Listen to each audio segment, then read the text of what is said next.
Sanibona, phinde nibingelele nje futhi namhlanje ngaleli thuba, ngalo mzuzu, ngaleli hora. Simbonge omkhulu wesabekayo, obabazekayo, oyingcwele, uyisenko sethu Jesu, ngako konke ahlezi esenzela kona ngaso sonke isikhathi.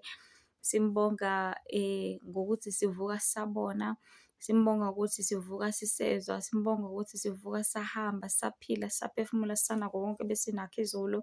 Simbonga ngako konke asenzela kona esabeka, sibonga nje igazi likaKrestu ukuthi sikwazi ukunqoba ngalo. Yazi bantu baNkulunkulu, nginixoxela isimanga, igazi likaKrestu likusindisa ezintweni eziningi obungayicabanganga ukuthi lezi zinto zingakwengama, obungayicabanganga ukuthi lezo zinto zingaba inkinga empilweni yakho, obungayicabanganga ukuthi lezo zinto zingakuthwalisa kanzima, kodwa igama nangegazi likaKrestu likwazi ukukuhlenga kukona konke lokho. Yazi likuhlenga kuy'qalekiso zabazali bakho, likuhlenga kuy'qalekiso zokhokho bakho, likuhlenga kuy'qalekiso zezono zakho owakhula uzenza usamncane, ngegazi likaKrestu kuphela. But alikwazi ukukusindisa nokukuhlenga nokwenzela konke uma wena ungalivumi ukuthi ngampela liyaphilisa, ngampela liyasindisa. Uma ungamamukeli uKrestu njengeNkosi noMsindisi, uma ungambizi empilweni yakho azoba ungikhona, azoba isiqalo nesiphetho, azoba yikho konke kukho konke ngezikhathi zonke. So bantu bakaNkulunkulu, siphila esikhathini lapho khona ukufa kukhona yonke indawo, kukhona ngayo yonke indlela, kukhona ngazo zonke izinto, kodwa kukona konke lokho khona kunjalo, kukhona ukuphila, kukhona ukukhanya, likhona iqiniso, likhona ithemba, kukhona okuhle.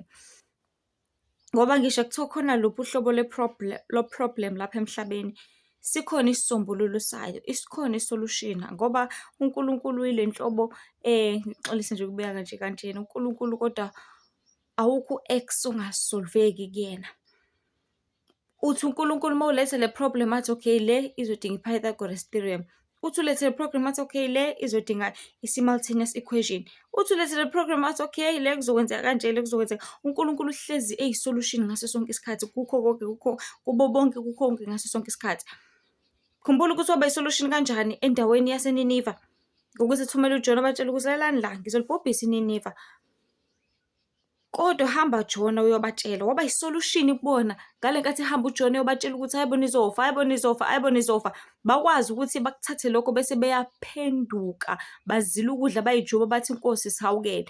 Nangampela bakwazi ukuthi basindiswe. Wakwazi ukuba isolution laphayana encwadini yamama wethu u-Esther, ngenkathi befuna ubabulala bonke abantu bakubo, bazila futhi nabo ukudla 3 days. And yazi bonke nje Nkosi, there is a link futhi between these two chapters. Ilink ukuthi ukuzila ukudla for 3 days because ngokuzila ukudla izinsuku ezintathu, u-3 days umele i-repentance, umele i-repentance, umele ukuphenduka.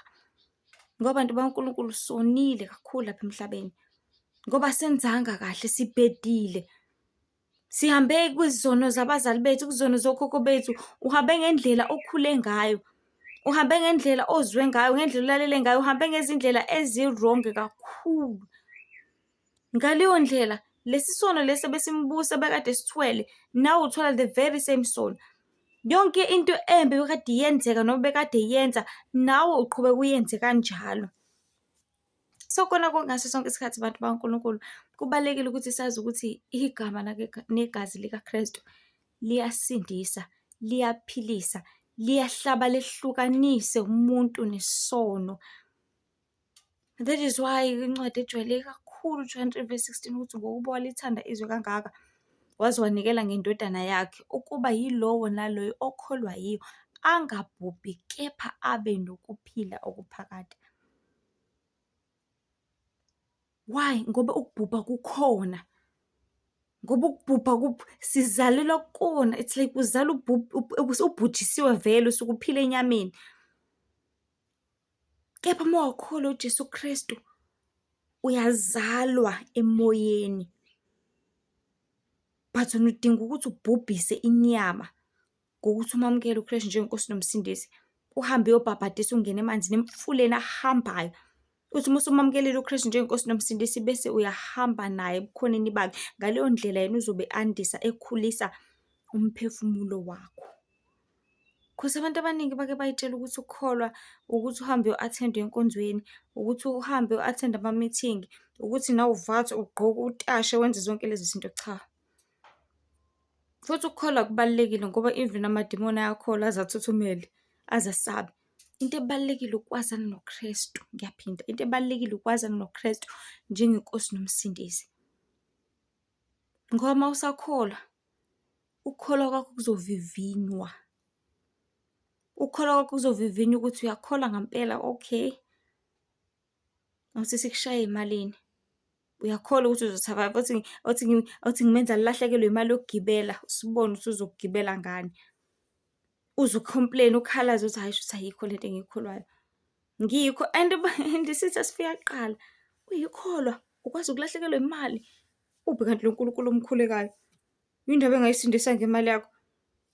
Uyikholwa ukwazi ukubanjwa inkunzi, ukwazi ukugqekezela, ukwazi akhulume zonke izinto eziwumkwangala enzela ukuthi ulahle ithemba, ulahle ithawula kuNkulunkulu wakho.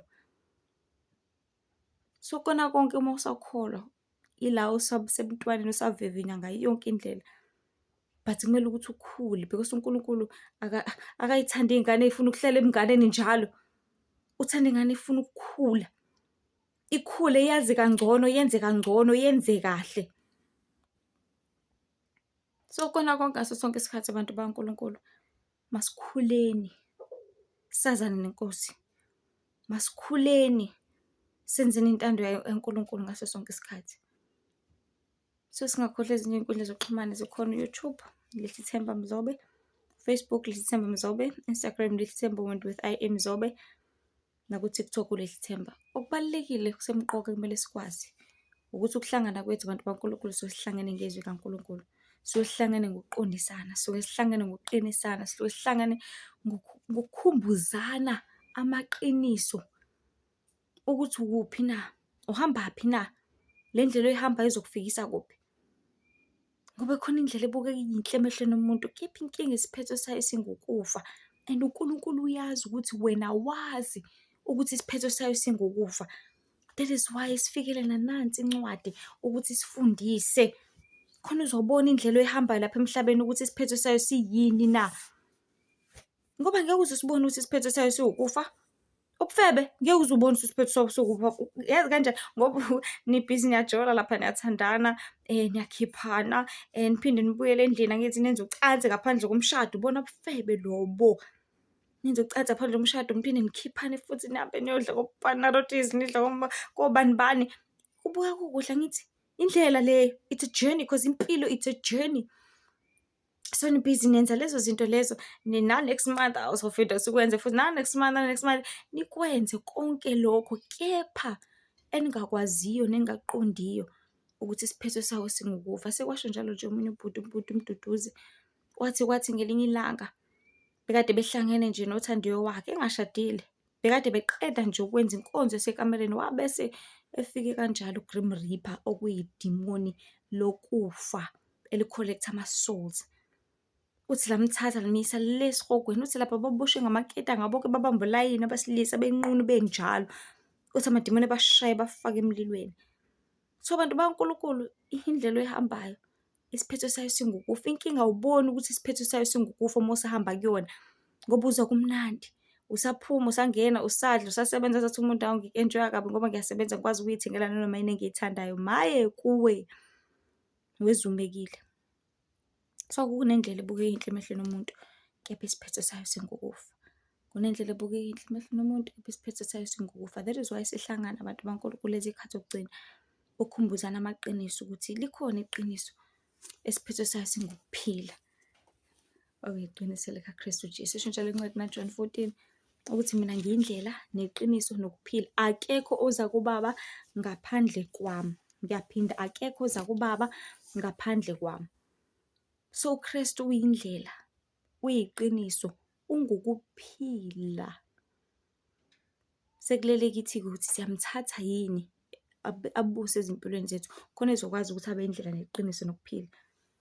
Khona sizokwazi ukuthi sihambe endleleni elungile, sihambe ngeqiniso, sihambe ngokuphila. Ungakhohliswa abantu, ungakhohliswa omakhelwane, ungakhohliswa amaphupho, ungakhohliswa abafundisi, ungakhohliswa umuntu. Nali iqiniso linguKristu Jesu. That is why ethe ey'khathini zokugcina ngeke uze usurvive if ungenawo umoya kaNkulunkulu. Ngeke uze usurvive if ungenawo amafutha angomoya oyingcwele. Ngoba amafutha iwona akwazi ukuthi akuqondise esonweni. Ngiyaphinda, akuqondisa esonweni. Kuzona zonke izinto ngaso sonke isikhathi bantu kaNkulunkulu, ezinkulu ezimnandi indaba zombuso wezulu zithi bantu phendukani ngoba umbuso wezulu ususondele. Nihlengwe nisindiswe nibhabhadiswe ngokuphela kwezinto zonke sekufikile kanti ukufa kuseduzane kakhulu. Nkosi ibe nani nihambele nisindise nisibekele kona konke. Sifuna ubuso baNkulunkulu, sifuna uthando lakhe, sifuna ububele bakhe, sifuna isihawu sakhe, sifuna ubungcwele bakhe phezu kwazo zonke izinto ngoba isikhathi siseduzane. Singabuya noma inini, ukufa ngakufica noma inini. Phenduka namhlanje, khola namhlanje, bhabhadiswa namhlanje, uzijube ukudele konke ukuze usindise umphefumulo wakho. Nkosi ibe nani nibusise manje uze kuphakade. Amen.